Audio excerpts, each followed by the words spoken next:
Hey folks, welcome back to Lamppineer's YouTube channel. It's 1:51 in the It's morning. 1:51 and she's in labor.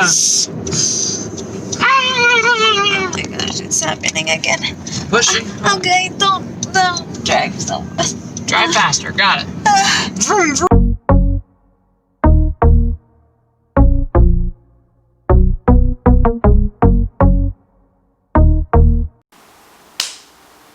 Alright, so you may be wondering, where's all the clips? Unfortunately, we didn't have time to take a lot of clips, so I'm going to give you a quick narration of what went down. Basically, Molly started having contractions while we were swimming at about 2 p.m. I didn't realize it.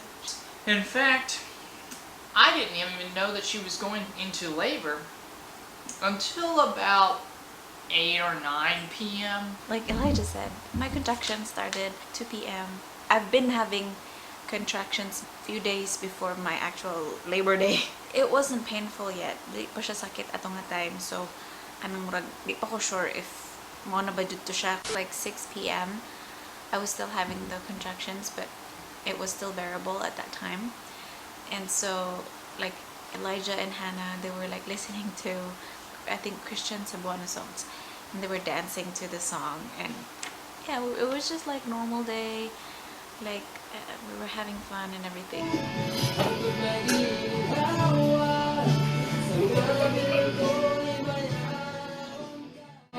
By like 9 p.m. we were watching a movie. I was watching a movie with Hannah and Mom. During that time, I was pretty much sure I was in labor. But we just had to like wait for it to be like closer together. The interval should be closer together to go to the hospital because we just wanted to be sure, you know. But next time I'm not gonna do that anymore. I'm not gonna be waiting till it's like excruciatingly painful before I go to the hospital. And then as the night progressed, yun na nga, it happened. And then someone came in, I think it was my mom, came in and woke me up and said, "Hey honey, it's time to go to the hospital." And I had mixed emotions. I was like, yay, she's finally coming out. And then at the same time, man, I really wish I'd gone to bed earlier. So we don't know where the labor and delivery is. When we arrived at the hospital, we realized we didn't know where the labor and delivery is. I felt so stupid knowing that we didn't really prepare or ask the midwife where the labor and delivery is. Maybe she mentioned it and I forgot because I was in pain. Perfect. There was only like one entrance that I could find, and it was the emergency room entrance. And I wasn't sure if that was where we were supposed to go. So I drive around the entire complex and try Googling it, and I can't find anything about where you go. And at one point, Molly just like starts yelling, "Get me into the ER! I don't care where! Just get me in there!" And I'm like, okay, fine. Love, let's just go to emergency and ask them. Okay. We I can't. was gonna look it up. May panabangi. Ay, dapat amo dyan nag-check sa una. Tana nga mga parents. Whatever. Lord, it's coming. And then we go into the emergency room, and they just walk us straight back to labor and delivery check-in. And they take us to this, I don't even know, but it's basically an area that has like 5 beds in it, and they're only separated by curtains. And it's like a chair next to each of those beds. I'm looking at this, and I'm thinking to myself, so this is where I'm supposed to stay the night, and is this where we get delivered? There's no privacy at all in this place. I can hear the person next to me. In fact, I can play cards with them, look at their feet, things like that. So you'll be able to see the clip. This is Molly. We're gonna be quiet so we don't violate any of the stuff. Hey, Molly, smile. Spent like an hour in there getting checked in. It really took a long time to get Molly checked in. In fact, from the time that we arrived, it wasn't for like 3 or 4 hours before Molly finally was able to get her epidural, which is a really long time to have to wait. Yeah, that's what Molly was like. We finally went into the birthing room, and it was much bigger. And it had a couch that can turn into a bed where Elijah can sleep. I will say that I'm really impressed with Molly. Molly's ability to tolerate pain. Because of that, I have to say that when you see her in pain, she never complains about pain. Like, she is someone who you could like cut a tendon and she will just be like, oh man, this kind of hurts. She's got a very high pain tolerance. But when I saw her like this, I have never seen the pain that she'd been going through before, and she said it was by far the worst pain she's ever been through. So, enjoy these next clips. Alright, this is Molly. She's feeling great. As you can tell, she looks great. Do you want me to get one contraction on video? Alright, here we go. Now, this is the face of intense pleasure. I would say I felt really bad about poor Molly not getting her epidural for so long. So after you get the epidural, most people get the epidural at about 2 centimeters dilation. So when you get the epidural, it takes away that incredible sharp pain. And so you do much, much, much better. If your pain was on a 10, it goes down to like a 2. It was completely gone. It was completely gone. A 0. Completely gone. They gave me the epidural around 4 p.m.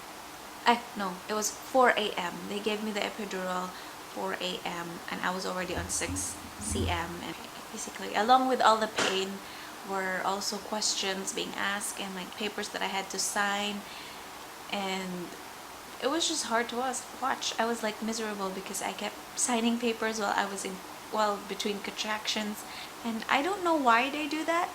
Like, they would ask you so many questions while you're in labor. Partly it was my fault. It was our fault because we didn't go early to the hospital. Like Elijah said, it should be 2 cm and then you should go to the hospital so that you're not in pain while you're waiting for the epidural. Alright, Molly, now that you're talkable, talk to us. My legs are numb. And they just tested me for COVID. It's so hard. How was it? What? The COVID test? COVID test. It hurts. I don't know, it stings, I guess.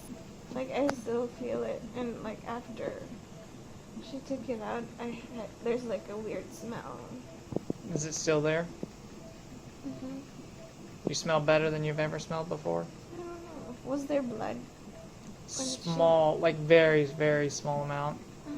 So we actually planned on video chatting my family and everything during the labor, but it did not happen because we weren't sure if the doctors the midwives and the nurses were comfortable like with us like video chatting people while I'm in labor. So we didn't really do that. We were tired and there was just no way we can video chat people during that time. I'm just glad I don't feel the contractions anymore. They actually gave me like more epidural, like I can press it. Oh. If it's still painful. But I don't think I'm gonna need it. Yeah, I wouldn't press that if you can avoid it. Yeah. She even gets this really cool attire. I call it the hospital modeling gown. They give you a really fancy blue hat and a fabulous overall dress sort of thing. And I think that this might find itself on America's Next Top Model. In fact, if the Matixulak tribe would like to incorporate this into their tribal outfits, I don't see any issues with it. Very fashionable. You will get all the guys coming after you if you wear this. Or if you're a man, you might get all the ladies coming after you. They'll probably be nurses, and not that you're a type that you want coming after you, but they'll be coming after you at least. They were really impressed. You got all the way to 6 centimeters. Yeah. Really. Oh my gosh. The whole time really we were just like waiting for me to be 10 cm dilated, and they had to get my coronavirus test, and we just waited for that and for the midwife, I guess. Look how lovely she is. Elijah tried to tie my hair, but he did a terrible job. I did a great job. So yeah, before you go into labor, tip teach your husband how to tie your hair. Guys, you're gonna have to learn this. I didn't learn this beforehand. Girls have lovely hair, especially when it's long. The Bible says that a woman's glory is her hair. Well, you need to learn how to tie up her glory, because in this particular case, she needs to be able to have all her hair like straight up, going just laying down. Otherwise, she's gonna be very uncomfortable. I struggled to tie my wife's glory up there. It did not work. It was pretty sad. But at least she felt better after having the epidural. Now I can't sleep. I've been awake since... Actually, I've been awake all night. I wasn't able to sleep the whole time because it was just uncomfortable. Yeah, every few minutes nurses would come in and check my vitals and check the baby's heartbeat. So like it was just hard for us to sleep during that time. So babe, what are we waiting for? So at some point through the night, we had to wait for her to continue dilating. And so the nurse would come and check in every now and then and look at the baby's heart rate, because birth is a very traumatizing experience for babies. So you have to make sure that its heart rate is doing okay, just to make sure that you don't have to go into an emergency C-section.